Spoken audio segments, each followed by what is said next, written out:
Hi, today we will talk about the silent killer of growth and the Republic of Dongo. Foreign aid is usually present as a tool to reduce poverty and support development. However, in many countries, this aid often creates unintended consequences instead of strengthening institutions. It can encourage corruption, weaken civil society, and even become a source of conflict. Have you ever wondered why rich countries keep sending aid to poor nations even when it often leads to corruption? Foreign aid is meant to help poor countries, but it often ends up fueling corruptions. Donor nations keep giving money because international organizations depend on it. This sources in measured by how much they lend, not by how much they actually improve lives. At the same time, donors can't even agree on which countries are corrupt. Some keep receiving millions despite the scandals, while others lose support for no clear reasons. The author also points out that it weakens civil society and when governments really are donors instead of taxes, they stop being accountable to their people and trust between citizens and the states break down.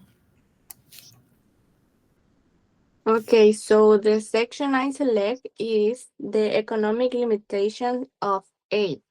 So Moyo identifies four main economic problems caused by continuous and excessive aid. The first one we have is aid reduced domestic savings and investment. As a result, local banks have less money to lend and also private investments decreases. The second one, aid can cause inflation. When too much aid money enters a small economy, there is suddenly more money chasing the same number of goods. The third one, and we also have an example, is aid weakens exports. It's like when a stronger currency makes exports more expensive and less competitive internationally. And so the real world example we have is in several African countries, such as Uganda and Tanzania. Massive inflows of aid in the 2000s led to stronger local currencies. The fourth one we have is aid creates absorption bottlenecks. Poor countries often lack the institutional capacity to use all the money they receive efficiently.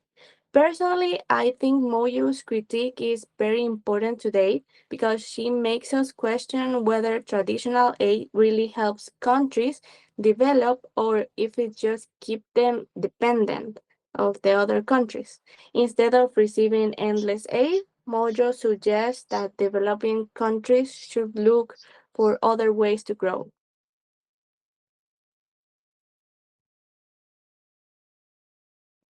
Now, it is noted that depends on forehead and his negative effects on African countries. And first, it weakens the state's ability to connect success because government come to letting more on external funds on the setting to how the fiscal institutions.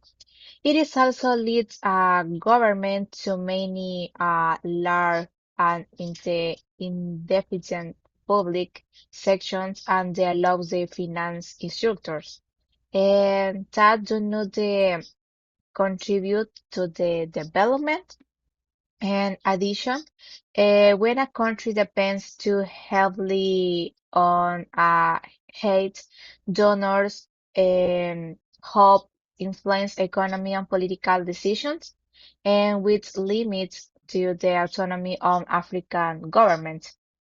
And the public of Dongo is a fictional example that reflects the reality of many African countries, and it shows how structural factors limit the country's development.